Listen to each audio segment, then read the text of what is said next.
impacto del cambio climático es hacia una tendencia a una reducción del periodo con heladas a lo largo de toda la Argentina,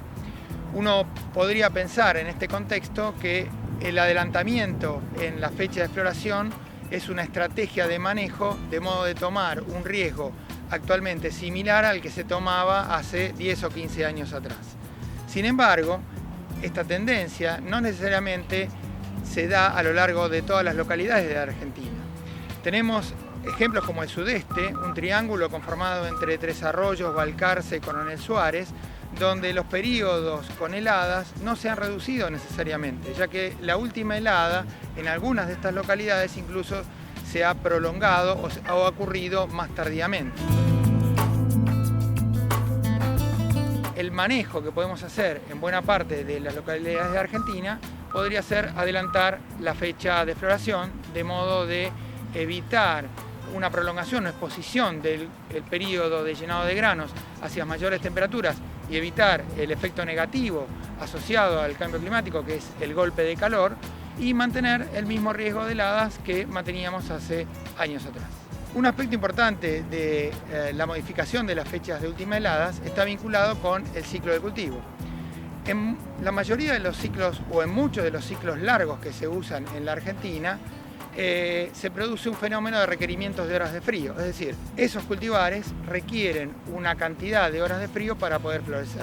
mientras que la mayoría de los ciclos cortos no cuentan con este requerimiento. Si uno siembra los ciclos largos en periodos de temperaturas un poco más elevadas, el riesgo que corre es de no poder satisfacer completamente el requerimiento de vernalización o de horas de frío.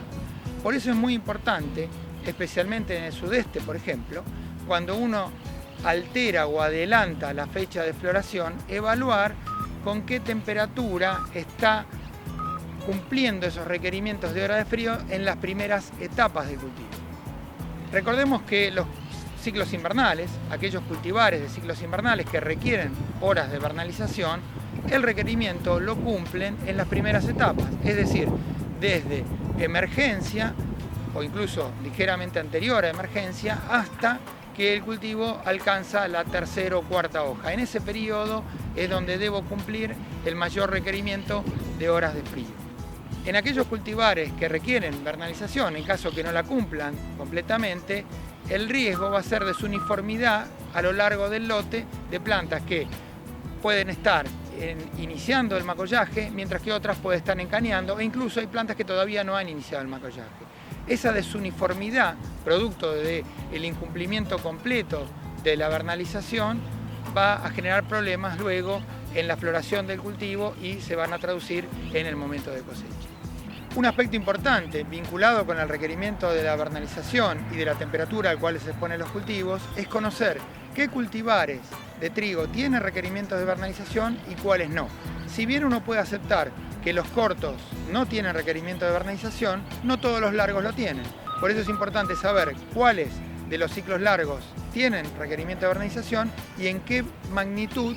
deben satisfacerlo ese requerimiento.